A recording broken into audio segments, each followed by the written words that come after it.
Uno de los principios elementales de la justicia es que los culpables deben ser condenados y los inocentes deben ser absueltos. Dice en Proverbios capítulo 17, versículo 15, que el que justifica al impío y el que condena al justo, ambos son igualmente abominación al Señor. Nos encantaría que este proverbio estuviera en todos los juzgados de la República Dominicana. El que justifica al impío y el que condena al justo, ambos son igualmente abominación al Señor. La palabra justificar, que Proverbios usa aquí, es una palabra del contexto de los tribunales. Es una palabra que se aplica en la justicia. Cuando un hombre es traído delante de un tribunal para ser juzgado, allí será condenado o será justificado. De manera que lo que este texto de Proverbios nos dice es que Dios aborrece a los jueces que absuelven o justifican al culpable y condenan al inocente. El problema que esto nos plantea es que Pablo nos dice en el pasaje que acabamos de leer y que vamos a estudiar en esta mañana, que Dios justifica a quienes. ¿A quiénes, hermanos, justifica Dios?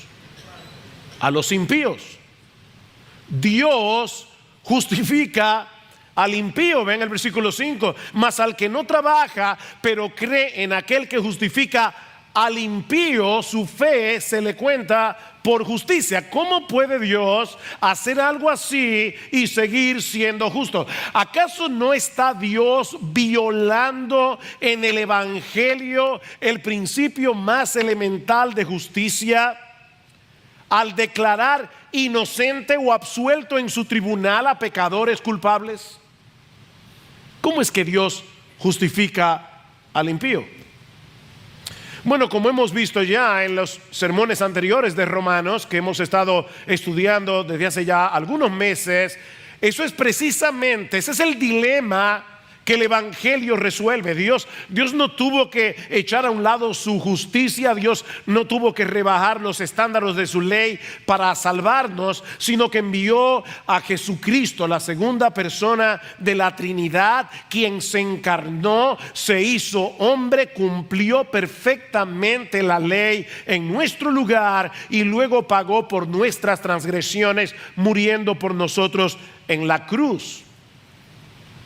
En otras palabras, Jesucristo satisfizo plenamente la justicia de Dios en nuestro lugar. Alguien pagó, todo lo pagó. Y sobre la base de esa obra de redención, ahora Dios nos ofrece en el Evangelio el perdón de todos nuestros pecados y el don de la vida eterna únicamente por medio de la fe en Jesucristo. Noten el capítulo 3 de Romanos, versículo 21. Pero ahora, aparte de la ley, la justicia de Dios ha sido manifestada, atestiguada por la ley y los profetas. Es decir, la justicia de Dios por medio de la fe en Jesucristo para todos los que creen. Somos salvos por medio de la fe, dice Pablo, aparte de las obras de la ley. Eso es básicamente lo que hemos visto hasta aquí en nuestro estudio de la carta a los romanos. Pero ahora Pablo quiere ilustrar esta enseñanza con el ejemplo de Abraham, que es el primer hombre de la Biblia de quien se dice que fue justificado por medio de la fe. Y eso es básicamente lo que encontramos en el capítulo 4 de la carta a los romanos que vamos a estudiar en la mañana de hoy. Y he preferido considerar el capítulo completo, desde el versículo 1 hasta el 25. para que podamos captar, para que podamos ver su enseñanza como un todo, y porque este capítulo, como decíamos el domingo pasado, es una ampliación de lo que Pablo nos enseña en los versículos 27 al 31 del capítulo 3. Y hay básicamente tres aspectos de la justificación, y por supuesto, hermanos, tienen que entender que al considerar el capítulo completo no vamos a poder profundizar en cada cosa.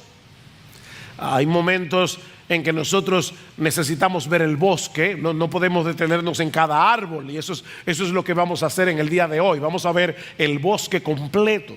Y hay básicamente tres aspectos de la justificación que Pablo resalta en este pasaje usando el ejemplo de Abraham. Y el primero es que Dios justifica al impío por medio de la fe sola, sin la participación de nuestras obras.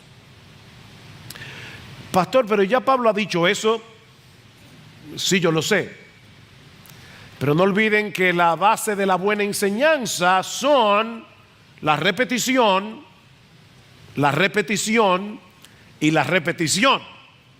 Y Pablo quiere que nosotros entendamos esta enseñanza. Así que lo primero que nosotros vemos en este pasaje a través del ejemplo de Abraham es que Dios justifica al pecador. Dios declara inocente al pecador. Dios absuelve al pecador por medio de la fe sola. Y esa palabra es extremadamente importante. No es la fe más ninguna otra cosa, es la fe sola, sin la participación de nuestras obras. Vean una vez más los versículos 1 al 3. ¿Qué diremos entonces que halló Abraham, nuestro padre según la carne? O como lo traduce la Nueva Versión Internacional. Y entonces, ¿qué podemos decir de Abraham? Nuestro antepasado. Porque si Abraham fue justificado por las obras, tiene de qué jactarse, pero no para con Dios. Porque ¿qué dice la Escritura?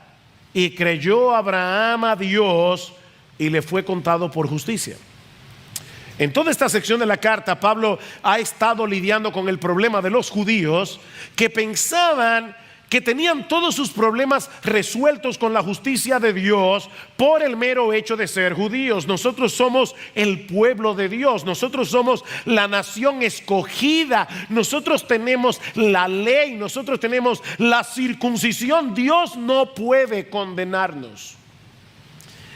Y ahora Pablo se propone darle un golpe maestro a esta forma de pensar al ilustrar su enseñanza sobre la justificación usando precisamente el ejemplo de Abraham, que no solo era reverenciado como el padre de la nación de Israel, sino como el modelo por excelencia de un hombre justo. Escuchen cómo algunos de los rabinos en los días de Pablo exaltaban a Abraham. Uno de ellos escribe: Abraham fue perfecto en todas sus obras con el Señor, perfecto, y agradable en justicia todos los días de su vida. Otro dice: Abraham nunca pecó contra Dios, nunca. Otro dice: nadie fue hallado como él en gloria. Si había un hombre justo sobre la tierra en la mente de los judíos, ese era Abraham. De ahí la pregunta con la que Pablo abre el capítulo 4, versículo 1. ¿Qué diremos entonces que halló Abraham, nuestro padre? ¿Qué diremos en el caso de nuestro antepasado Abraham? ¿Acaso fue justificado por las obras como enseñan algunos rabinos? Por supuesto que no, dice Pablo, porque en tal caso Abraham tendría de qué jactarse. Pero el mismo Dios nos dice en su palabra que delante de su presencia Abraham no fue justificado por sus obras. Él no tiene nada de qué jactarse, Abraham, porque él no fue justificado por sus obras. Abraham fue justificado por la fe. Porque ¿qué dice la Escritura? No qué dicen los rabinos. Pablo dice, no, olvídense de los rabinos. ¿Qué dice? Y me encanta que Pablo lo ponga de esa manera. No es ¿qué decía la Escritura? No es ¿qué dice la Escritura? Porque este libro es la palabra viva del Dios vivo y todavía habla hoy. ¿Qué dice la Escritura? ¿Saben qué dice la Escritura? Que Abraham le creyó a Dios y le fue contado por justicia. Y Pablo está citando aquí Génesis capítulo 15 versículo 6, en el que él va a basar toda su argumentación a lo largo de este capítulo. En cierto modo podemos decir que todo el capítulo 4 de Romanos es una interpretación ampliada de este pasaje de Génesis capítulo 15. Así que el argumento de Pablo aquí es una extensión de Romanos capítulo 3 versículos 27 y 28. ¿Dónde está pues la jactancia? Si la justificación es por la fe, ¿dónde está la jactancia? Queda excluida. ¿Por cuál ley? ¿La de las obras? No, sino por la ley de la fe. Porque concluimos que el hombre es justificado por la fe, aparte de las obras de la ley. Abraham no fue declarado justo en la presencia de Dios porque haya hecho obra alguna, sino porque creyó. Su fe le fue contada, le fue acreditada por justicia. Este es un término que se usaba en el mundo de las finanzas. Le fue contada para referirse a la acción de acreditar en la cuenta de alguien un dinero que no es suyo. Yo puedo ir a tu cuenta bancaria y depositarte un dinero simplemente porque te lo quiero regalar. Te estoy acreditando un dinero a tu cuenta. Bueno, Abraham creyó que Dios era capaz de hacer lo que él no podía hacer por sí mismo, y por medio de esa fe él recibió como un regalo de parte de Dios una justicia que no era suya. ¿Ven? Él fue justificado por la fe. Hay dos maneras en que nosotros podemos obtener cosas. Una es ganándotela por tu propio esfuerzo. La otra es que te la den como un regalo. ¿Ven? Una es obra, la otra es gracia. Ahora, no puede ser que tú recibas algo por obra y por gracia al mismo tiempo. La obra y la gracia, el mérito y la gracia son mutuamente excluyentes. De ahí la comparación de Pablo en los versículos 4 y 5. Ven el versículo 4. Ahora bien, al que trabaja, el salario no se le cuenta como favor. El salario no se le cuenta como gracia, sino como deuda. El que trabaja en una empresa a final del mes recibe un cheque, que no es otra cosa que el pago que se le debe por su trabajo. Ese cheque no es el fruto de la generosidad del patrón. Eso no es generosidad. El sueldo es una obligación de parte de la empresa, no es un regalo. Trabajaste durante un mes completo y ahora deben pagarte lo que te ganaste con tu esfuerzo. Bueno, la justificación no funciona de esa manera. Versículo 5. Mas al que no trabaja, pero cree en aquel que justifica al impío, su fe se le cuenta, se le atribuye, se le acredita por justicia. No trabaja, ¿ven? Sino que cree. Es la una y la otra. Digo, la una o la otra, perdón. No puede ser la una y la otra, es la una o la otra. No puede ser trabajo y gracia al mismo tiempo. Ahora, si Dios justifica al impío, es evidente que no puede ser por nada bueno que ellos hayan hecho, porque eran impíos cuando fueron justificados.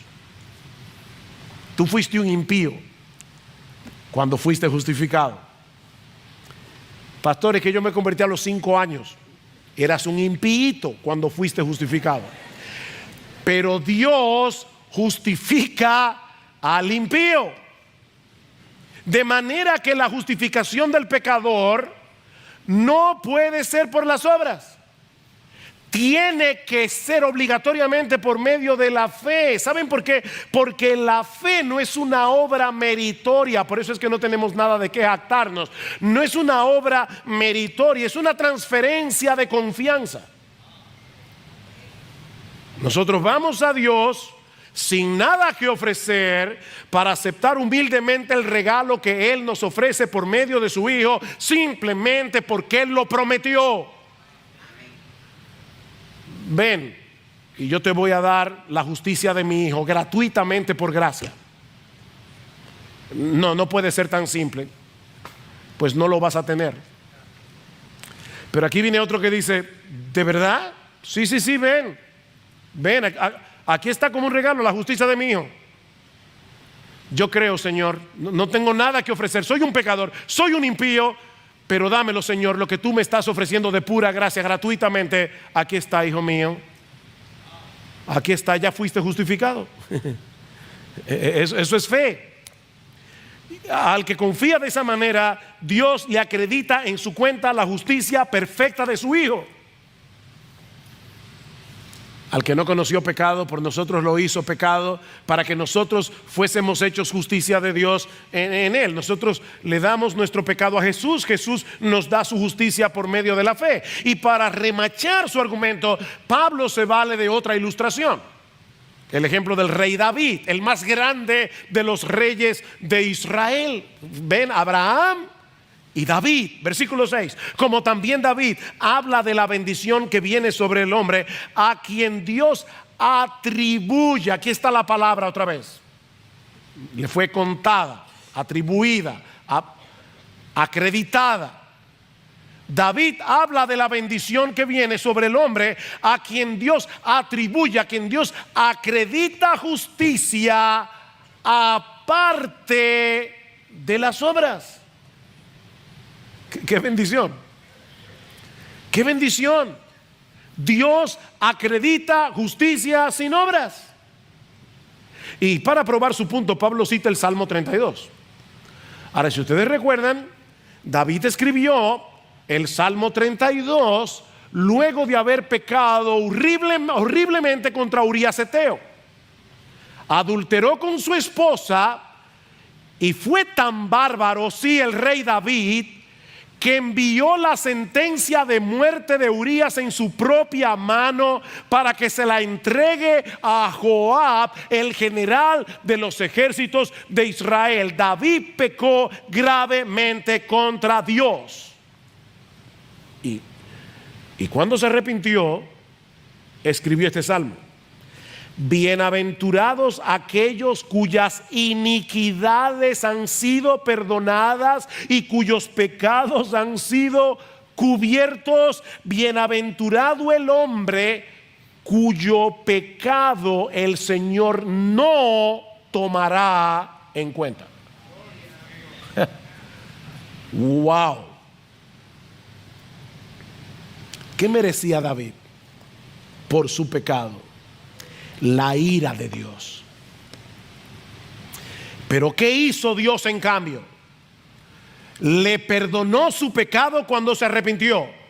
Pregunta: ¿fue porque David trató de hacer alguna buena obra que compensara el pecado que había cometido? ¿Saben que algunos cristianos hacen eso? yo peco, le pido perdón al Señor, no me siento perdonado, entonces déjame ir a predicar el evangelio a ver si eso me ayuda a lidiar con mi culpa. No, David no hizo ninguna buena obra que tratara de compensar el pecado horrible que había cometido. Pero el Señor no le tomó en cuenta su pecado, sino que le atribuyó a David, porque creyó, una justicia sin obras. Eso no es lo que dice el versículo 6. Como también David habla de la bendición que viene sobre el hombre, a quien Dios acredita, atribuye justicia aparte de las obras. Es de esa bendición que David está hablando en el Salmo 32. Su pecado contra Urías Eteo no afectó su estatus judicial delante de Dios, porque David fue salvo cuando Dios le acreditó una justicia que no era suya. Una justicia que es de Dios por la fe, dice Pablo en Filipenses capítulo 3, versículo 9. Justicia de Dios por la fe. De manera que tanto el ejemplo de Abraham como el ejemplo de David prueban sin lugar a dudas que Dios justifica al pecador únicamente por medio de la fe, sin tomar en cuenta sus obras.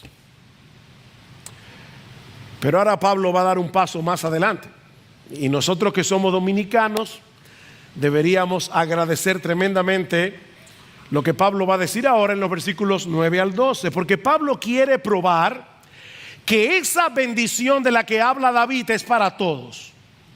Es para todos, sin distinción de raza, sin distinción de nacionalidad. Dios justifica a todo el que cree, sin distinción. Versículo 9.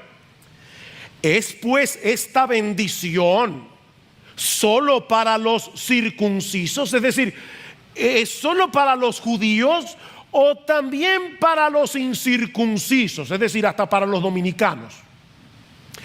Porque decimos, a Abraham le fue contada la fe por justicia. Entonces, ¿cómo le fue contada? ¿Siendo circunciso o incircunciso? Y ahora dice Pablo, no siendo circunciso, sino siendo incircunciso, y recibió la señal de la circuncisión como sello de la justicia de la fe que tenía mientras aún era incircunciso. Abraham estaba en Ur de los Caldeos, una nación completamente pagana, una nación completamente idólatra, cuando Dios se le reveló por medio de su palabra. Abraham, yo soy el Dios vivo y verdadero. Olvídate de todos los ídolos que tu familia ha adorado por siglos, que tú mismo has adorado por siglos. Digo, no por siglos, Abraham no había vivido por siglos, pero que tú mismo has adorado en tu vida. Olvídate de eso y cree únicamente en mí. Yo soy el único Dios vivo y verdadero. Y yo te ordeno que dejes atrás tu tierra, que dejes atrás a tu familia y salgas en peregrinación a un lugar desconocido. Y yo te prometo, Abraham, que voy a hacer de ti una gran nación y que en ti serán benditas todas las familias de la tierra. Y Abraham se lo creyó. Amén. Abraham creyó en la promesa de Dios y salió junto a su familia hacia la tierra prometida. De manera que Abraham era un pagano cuando Dios lo llamó. Un pagano gentil. Más adelante, en Génesis capítulo 15, Génesis 12, Dios llama a Abraham. Génesis 15, Dios hace un pacto con Abraham, reiterándole una vez más que a pesar de su vejez, a pesar de la esterilidad de su esposa Sara, ellos no solo tendrían un hijo, sino que su descendencia sería tan numerosa como las estrellas del cielo, como la arena del mar. Y es en ese momento que dice la Escritura creyó Abraham a Dios y le fue contado por justicia. Pero ahora viene la parte más sorprendente de esta historia. Recuerden la secuencia cronológica. Génesis 12, Dios llama a Abraham. Génesis 15, Dios hace un pacto con Abraham. Génesis 17, Dios le da la circuncisión a Abraham como señal del pacto que había hecho con él 14 años atrás y que habría de distinguir a su descendencia como parte del pueblo de Dios. De manera, mis hermanos, lo que Pablo está argumentando aquí es que Abraham era un gentil incircunciso cuando Dios lo justificó por medio de la fe. Esa secuencia de eventos es importante. Supongamos que en un examen de historia el profesor pide que hagan una lista de las mujeres más valientes de la historia de la República Dominicana. Y uno de los estudiantes menciona a Anacaona en esa lista. Pregunta: ¿es esa respuesta correcta? ¿Sí o no? No, no es correcta, porque en el tiempo de Anacaona la República Dominicana no existía. ¿Ven? Ella vivió en esta tierra, pero nunca fue dominicana. La cronología de eventos es importante. Pues en una forma similar, Abraham es el padre de la nación de Israel, pero cuando él fue justificado, él no era judío. Él es el padre de la nación, pero fue justificado siendo gentil. Él era un gentil incircunciso cuando Dios lo justificó por medio de la fe. Y es por eso, dice Pablo, que Abraham es considerado como el padre de todos los creyentes, sean judíos o gentiles. Versículo 11, otra vez.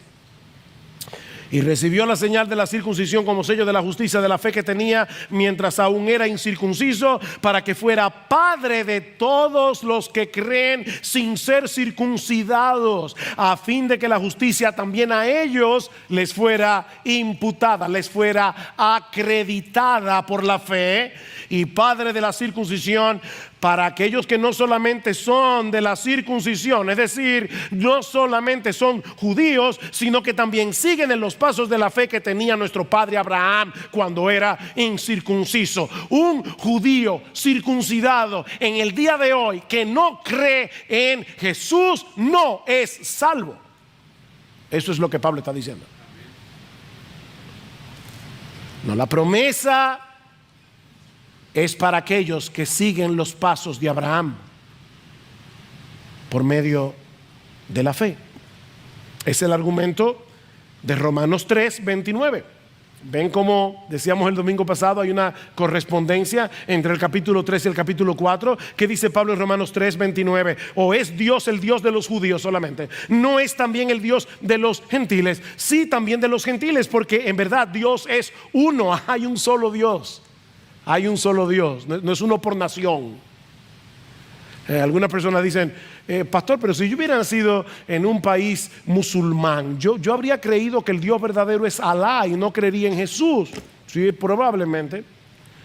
Pero eso no elimina el hecho de que el único Dios vivo y verdadero es el que se revela en la Biblia, que es el Dios trino, Padre, Hijo y Espíritu Santo. No importa el lugar donde tú nazcas, hay un solo Dios. Y ese único Dios justificará por la fe a todo aquel que cree.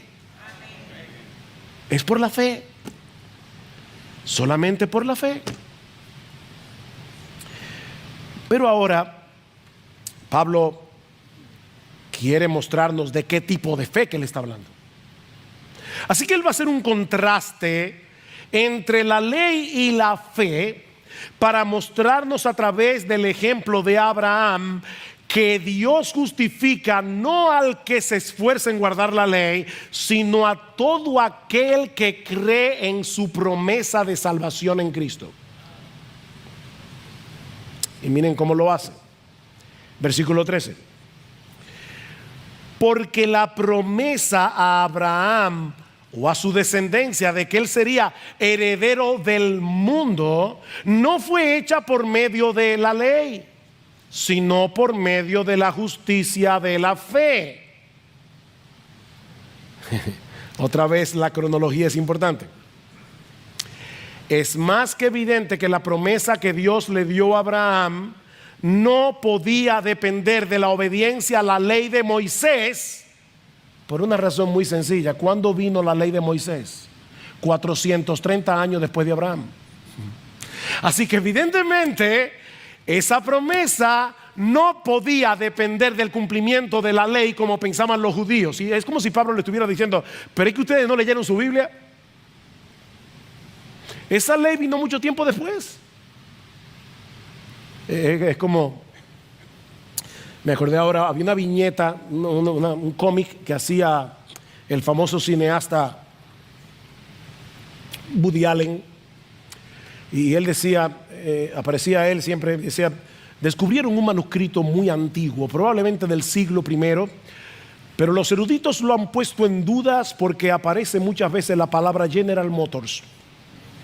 Evidentemente no encaja, es anacrónico. Bueno, lo que Pablo está diciendo aquí es: ¿cómo ustedes pueden pensar siquiera que Abraham fue justificado por la ley? Eso es anacrónico. Ese es el argumento que Pablo va a dar en Gálatas. La ley vino mucho tiempo después. Aparte de que si el cumplimiento de la promesa fuera por nuestra obediencia a la ley, dice Pablo, eso hace nula la promesa. Versículo 14. Porque si los que son de la ley son herederos, vana resulta la fe y anulada la promesa. ¿Cómo así? Ok, déjenme, niños, déjenme ilustrar esto para que ustedes lo entiendan. Y si ustedes lo entienden, yo espero que los que son un poquito mayorcitos también lo entiendan. Imagínate que tu papi te promete una bicicleta para Navidad. Y tú estás ahí esperando que llegue el 25 de diciembre. Llega el 25 de diciembre, cero bicicleta. Y tú le dices: papi, ¿qué pasó? Y tu papá te dice: lo siento, pero es que tú sacaste malas notas en tus exámenes. Pero es que tú no me dijiste que nada de los exámenes. Si tú me hubieras dicho: si sacas buenas notas en los exámenes, te voy a dar una bicicleta. Eso es ley. Pero eso no fue lo que tú me dijiste. Tú me dijiste que me ibas a regalar en Navidad una bicicleta. Eso no depende. Yo no sabía nada de mis notas. Tú hiciste una promesa. Esa promesa depende de tu palabra. Eso fue lo que tú me prometiste. Eso es exactamente lo que Pablo está diciendo aquí. Si es por la obediencia a la ley, entonces se anula la promesa. Pero no solo eso. Si el cumplimiento de la promesa depende de nuestra obediencia a la ley, estamos en graves problemas, porque nadie puede obedecer esa ley. Eso es lo que Pablo ha demostrado ya en los capítulos anteriores. Vean el versículo 15: porque la ley produce ira de Dios. La ley produce ira, pero donde no hay ley, tampoco hay transgresión. Cuando una persona viola la ley sin saberlo, hay una ley: no traspase esta verja, pero tú no viste el letrero, traspasaste la verja. Como quieres una infracción, violar la ley de Dios sin saberlo es pecado, pero no es transgresión. La transgresión ocurre cuando yo conozco la ley y como quiera la violo. Entonces Pablo está diciendo: donde no hay ley, no hay transgresión. ¿Y por qué Pablo dice eso? Para demostrar que los judíos son culpables por partida doble, porque ellos sí conocían la ley y como quiera la violaron. Ellos le están diciendo: no piensen que porque ustedes son judíos se van a salvar por su raza. Ustedes son doblemente culpables porque son pecadores y son transgresores. Ustedes conocían la ley, como quiera la violaron. Y la ley no produce salvación. La ley produce condenación. La ley produce ira. No puede haber entonces otra forma de salvarse que no sea recibir por medio de la fe, como un regalo, la justicia que Dios nos ofrece en el Evangelio. Versículo 16. Por eso es por fe. ¿Ven? Por eso es por fe, para que esté de acuerdo con la gracia, a fin de que la promesa sea firme para toda la posteridad de Abraham, no solo a los que son de la ley, sino también a los que son de la fe de Abraham, el cual es Padre de todos nosotros, como está escrito: te he hecho Padre de muchas naciones. Esto es hermoso, hermanos. Oigan lo que Pablo está diciendo. Tiene que ser por fe para que sea por gracia, porque acuérdense que la gracia excluye los méritos, y la fe es el único acto del hombre que no es una obra, es el único acto que no es meritorio, porque tú simplemente estás diciendo: aquí está mi mano desnuda, dámelo. Eso es fe. No hay mérito ahí, no hay mérito. Tú eres un mendigo que estás en la calle mendigando con tu mano así, y viene alguien y te da 1,000 pesos. Tú no lo trabajaste, te lo regalaron y tú lo recibiste. Entonces, tiene que ser por fe para que coordine con la gracia, dice Pablo. Pero no solo eso, tiene que ser por fe y por gracia para que la promesa sea segura. ¿Lo vieron en el versículo 16? Por eso es por fe, para que esté de acuerdo con la gracia, a fin de que la promesa sea firme. Como es por gracia y no por obras, ningún creyente dejará de alcanzar lo que Dios le prometió. ¿Ven por qué la salvación no se puede perder? Yo sé que hay muchos buenos creyentes que piensan que la salvación se pierde. Eso es exactamente lo que Pablo está diciendo aquí, que no puede pasar. Porque no depende de ti, no depende de tu desempeño, depende de Jesús. La salvación no se puede perder para el que la tiene.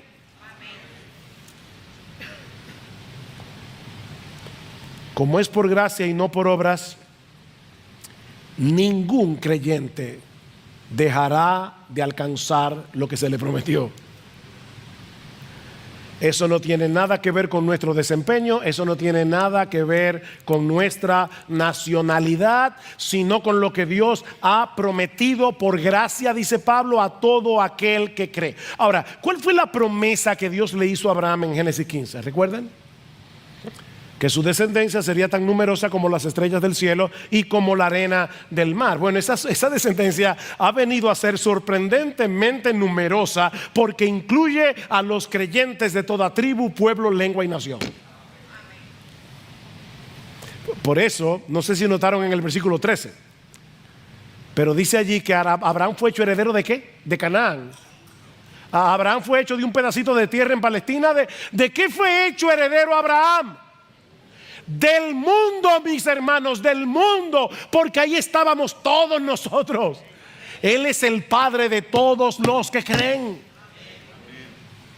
Y hay alguna gente que todavía va a Israel pensando que si va a esa tierra y la pisa, le va a caer una bendición especial. Óyeme bien, ya no depende de ni en este monte ni en Jerusalén adoraréis al Padre, porque ahora la verdadera tierra prometida y el verdadero templo es Jesucristo. Y si tú estás en Jesucristo, tienes la bendición de Dios aunque estés en China.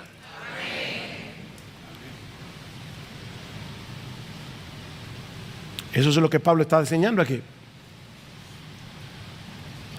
Abraham no solo es el padre de los judíos, dice Pablo. Ven al final del versículo 16, el cual es padre de todos nosotros. ¿Quiénes son esos todos nosotros? Todos los que creen. Así que la promesa se obtiene por la fe, no por guardar la ley. Ahora, ¿de qué clase de fe es la que Pablo está hablando aquí? ¿Cuál es la naturaleza de esa fe por medio de la cual somos justificados? Bueno, eso es lo que Pablo nos va a explicar en los versículos 17 al 22. Y básicamente dos cosas allí. Lo primero que Pablo nos dice es que esa fe descansa en la confiabilidad de Dios y no en nuestras circunstancias. En la confiabilidad de Dios. Hay personas que dicen, bueno, yo entiendo, tú eres poco inteligente y como la fe es irracional. No, espérate. La fe no es irracional. No es una especie de fantasía mental en la que yo creo. Eso es credulidad, eso no es fe. Y aquí no estamos hablando de ser crédulos, sino de ser creyentes. Hermanos, escuchen esto. La fe verdadera no tiene nada de irracional, porque es completamente razonable confiar en alguien confiable.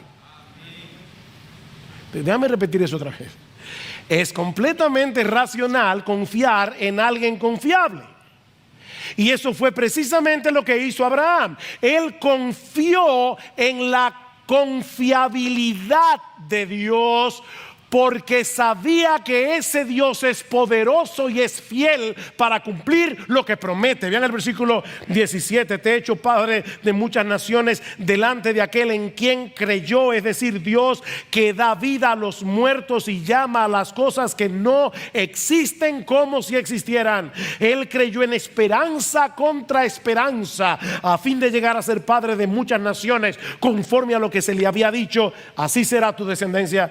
Y sin debilitarse en la fe, contempló su propio cuerpo. Abraham era realista, que ya estaba como muerto, puesto que tenía como 100 años, y la esterilidad de la matriz de Sara. Sin embargo, respecto a la promesa de Dios, Abraham no titubeó con incredulidad, sino que se fortaleció en fe, dando gloria a Dios y estando plenamente convencido de que lo que Dios había prometido, poderoso era también para cumplirlo. Oh, wow. Abraham tenía casi 100 años, Sara casi 90, y para colmo era estéril. Pero Dios le prometió hacer de él una gran nación, y Abraham se lo creyó. No porque era un iluso. Abraham sabía que humanamente hablando era imposible que algo como eso llegara a suceder, pero él sabía también que el Dios que le estaba haciendo esa promesa es el Todopoderoso, el Creador de los cielos y de la tierra, y que él era capaz de producir vida a través de un vientre muerto. Abraham creyó eso. Sí, Abraham observó su condición física, y me imagino mirando a Sara como, güey. De hecho, cuando Sara oyó la promesa se rió. Por eso es que Isaac se llama Isaac, que significa risa. Es que de verdad es algo raro. Sí. Pero eso no lo hizo debilitarse en fe, porque él no confiaba en las circunstancias, sino en el poder y la fidelidad de Dios. Ahora, es importante aclarar que eso no quiere decir que Abraham nunca tuviera un momento de debilidad o de duda, porque sí los tuvo. Léete Génesis. Pero Abraham nunca permitió que esa duda se instalara permanentemente en su corazón y lo llevara de vuelta a la incredulidad. Abraham mantuvo una fe inquebrantable en que Dios cumpliría su promesa, aunque tuvo que esperar su cumplimiento por más de 20 años. 20 años. 25 si contamos cuando salió de Ur. Y dice Pablo, y eso fortaleció la fe de Abraham. Cuando Abraham tuvo que enfrentar el conflicto entre la promesa de Dios y la evidencia física de su propio cuerpo y el de su esposa, él decidió confiar en que Dios se lo había prometido, y al fortalecer la fe le dio gloria a Dios. Le dio gloria a Dios. La verdadera fe no se glorifica a sí misma. sino al objeto de su fe. ¿Dónde está la jactancia? Queda excluida. ¿Por cuál ley? La de las obras no, sino por la ley de la fe. La fe de Abraham no le da gloria a Abraham, sino a Dios, que es poderoso y fiel para llevar a cabo lo que Él promete. ¿Saben por qué nuestra fe le da gloria a Dios? Y eso no quiere decir que nuestra fe haga a Dios más glorioso. No, Él no puede ser más glorioso de lo que Él ya es. Pero nuestra fe es lo que proclama delante de todo el mundo que nosotros creemos que nuestro Dios es capaz de hacernos el bien que Él promete. No solo porque Él tiene el poder de hacer lo que Él dice, sino porque su corazón ya está inclinado a bendecirnos. No es solo poder, es fidelidad. Nuestro Dios nos ama. Él quiere bendecirte más de lo que tú quieres su bendición. Y cuando nosotros confiamos en Dios, esa fe le da gloria a Él. Y mientras más difícil, oiga bien, mientras más difícil sea el cumplimiento de lo que Él promete, mayor será el despliegue de su gloria. Niños, otra vez, niños, óigame, niños. Vamos a suponer que tú tú tienes 3 años de edad, tú no sabes nadar, estás en el borde de la piscina, tu papi te dice: ven, hijo mío, tírate. Está en la parte más honda de la piscina, tírate. La piscina está llena de gente mirando al niño.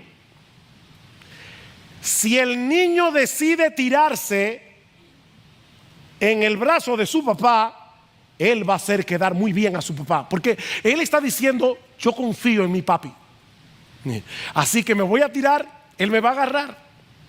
Ahora, ¿tú quieres darle mayor gloria? Te lo voy a poner más difícil. Tú tienes 4 años, tampoco sabes nadar, estás ahí mirando la piscina, pero tu papá no está ahí. Tu papá está en el medio de la piscina y hay un perro bravo que está tratando de colarse al patio, y tú le ves los colmillos y el perro está a punto de entrar. El niño está muerto de miedo.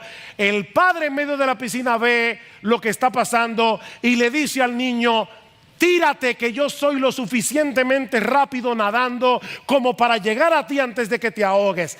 Si ese niño decide tirarse, le va a dar mucha gloria a su papi. Y cuando él se tira, él inmediatamente siente los brazos fuertes de su papá sosteniéndolo y sacándolo del agua. Ven, la fe le da gloria a Dios. Y mientras más difícil lo que Él promete, mayor la gloria.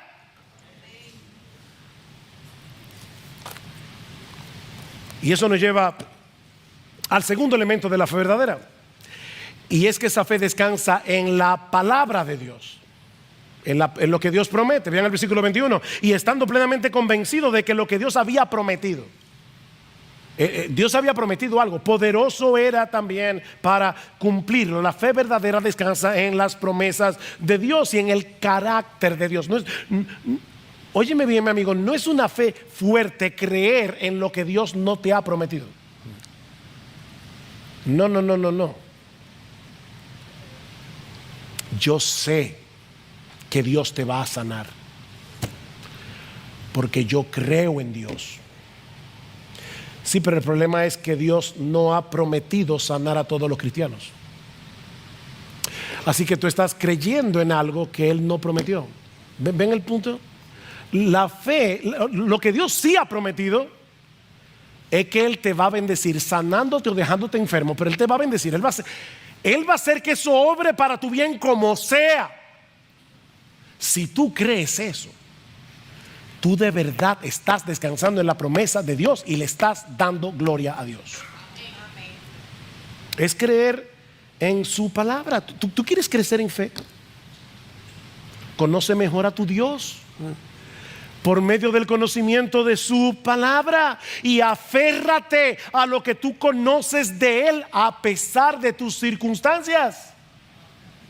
Abraham se aferró al conocimiento que él tenía de Dios, y eso es lo que hace la verdadera fe. Empápate cada vez más de lo que Él nos ha revelado en su palabra. Abraham creyó que Dios era poderoso y fiel para cumplir lo que le había prometido, por lo cual también su fe, dice el versículo 22, le fue contada por justicia. Otra vez, Génesis 15. Ahora, ¿qué de nosotros que tenemos una revelación muchísimo mayor que la que tenía Abraham? Podemos poner toda nuestra confianza en Dios, sabiendo que también a nosotros la fe nos será contada, acreditada, imputada por justicia, en versículo 23.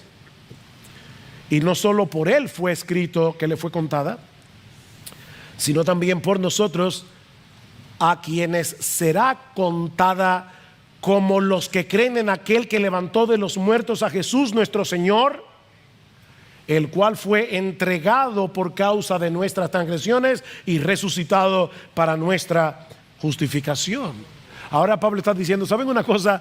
La historia de Abraham no se encuentra en el libro del Génesis únicamente para que sepamos cómo fue que Dios salvó a Abraham. Es para enseñarnos la conexión que existe entre la justificación de Abraham y la de todos los creyentes de todas las épocas. Este texto es para ti, mi hermano, y para mí. Nosotros también somos justificados por creer en la promesa de Dios, tal como hizo Abraham. Ahora recuerden, ¿qué fue lo que Abraham creyó en aquel momento de la historia redentora? Que Dios es capaz de darle vida a un muerto. Y eso es precisamente lo que tú y yo creemos en el día de hoy para ser salvo. Él creyó que el vientre muerto de Sara podía engendrar vida por el poder de Dios, simplemente porque Él lo prometió. Nosotros creemos que por ese mismo poder la tumba de Cristo no pudo retener su cuerpo muerto, sino que al tercer día salió vivo y victorioso para no ver muerte nunca más. ¿Ven la conexión? En otras palabras, Abraham creyó en el descendiente que Dios le prometió. Nosotros creemos en lo que ese descendiente de Abraham ya llevó a cabo al morir por nuestros pecados en la cruz y al resucitar para nuestra justificación. Por eso dice en Juan, Jesús, Abraham se gozó de ver mi día, lo vio y se gozó. Abraham creyó en ese descendiente en el que tú y yo creemos en el día de hoy. Cristo fue entregado por nuestras transgresiones, dice Pablo. Él murió por causa de nuestros pecados y fue resucitado para nuestra justificación. Por medio de la resurrección, Dios el Padre declaró que Él aceptaba como bueno y válido el sacrificio de Cristo por nuestros pecados. Es por eso que Jesús exclamó, consumado es. Él sabía que la deuda de todos y cada uno de los pecadores por los que Él había venido a morir fue completamente saldada, fue cancelada para siempre. Y ahora yo te pregunto, ¿tú tienes esa clase de fe?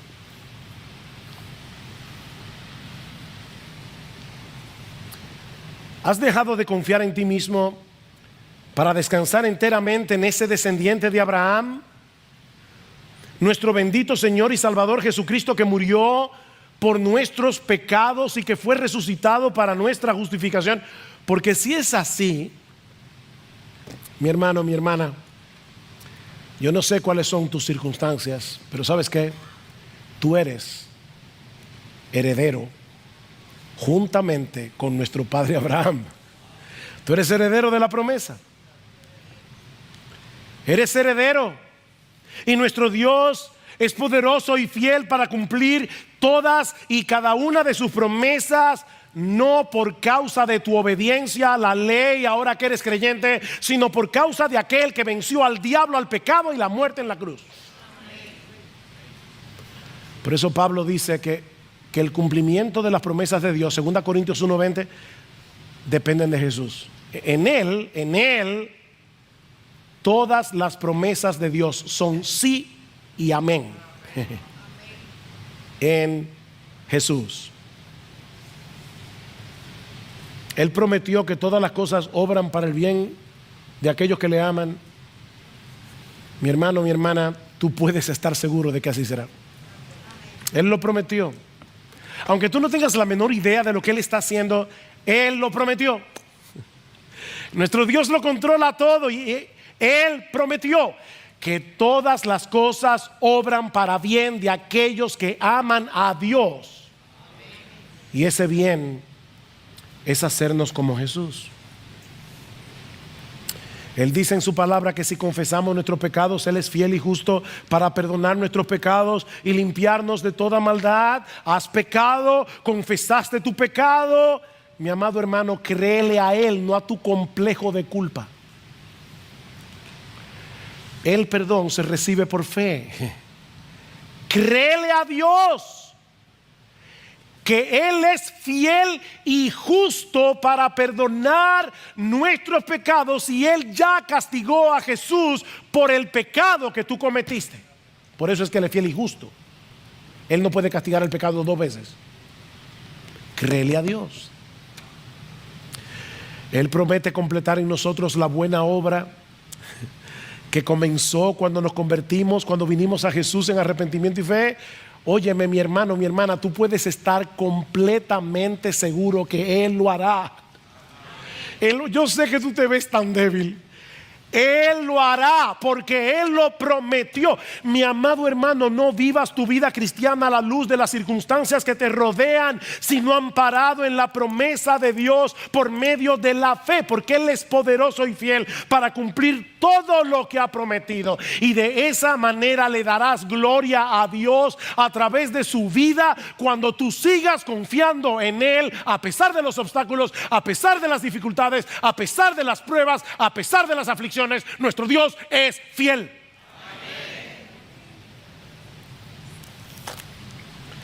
Pero si tú estás aquí en esta mañana y tú sabes que tú no eres cristiano, yo te pregunto, ¿qué te impide venir hoy delante del Señor y pedirle que te salve? Así como nuestro Dios fue capaz de crear vida en el vientre muerto de Sara, dice que nosotros estamos muertos en nuestros delitos y pecados cuando Dios nos dio vida. Ven, tú eres cristiano por la gracia de Dios y lo eres. Y si no lo eres, Dios hoy, ahora, en este instante puede cambiar tu corazón de piedra en un corazón de carne. Él tiene ese poder. A final de cuentas, la salvación no depende de cuán poderosa sea tu fe, sino cuán poderoso es el objeto de tu fe. Imagínate que en un pueblo hay dos personas muy enfermas. Una de ellas todavía tiene gran parte de su vigor, la otra está agonizando. De repente, alguien lleva a ese pueblo una máquina milagrosa que a través de un shock eléctrico cura todo tipo de enfermedades con solo tocarla. Los dos enfermos se enteran de la llegada de la máquina milagrosa. Así que el primero se dirige hacia ella apresuradamente, la abraza con todas sus fuerzas, recibe el shock eléctrico y es sanado. El otro va caminando lentamente hacia la máquina, casi no puede llegar, y en una forma leve, apenas roza con un dedo la máquina, recibe el mismo shock eléctrico y es sanado. Porque el poder no radica, el poder curativo de la máquina no radica en la fuerza de los enfermos, sino en el poder de la máquina. Y lo único que hay que hacer para recibir su poder es tocarla. Mi amigo, es exactamente lo mismo con Jesús. El poder de salvación no se encuentra en el tamaño de tu fe, sino en el tamaño del Salvador que nosotros tenemos. Él es el omnipotente que llevó a cabo en la cruz del Calvario una obra completa de salvación. Una fe débil depositada en ese Jesús fuerte salva a cualquier pecador. Oh, ven a Cristo, mi amigo, confiando únicamente en Él, porque su justicia es la única que Él acepta en su presencia, y Él nos ofrece poner esa justicia en nuestra cuenta por medio de la fe en Jesús. Deja ya de mirar dentro de ti a ver si hay algo que puedas ofrecerle a Dios, porque no encontrarás nada allí que te haga aceptable delante de Él. Recibe por la fe el regalo que Él nos ofrece en su evangelio, y en esta misma hora recibirás el perdón de tus pecados y el don de la vida eterna, únicamente por gracia, únicamente por Cristo.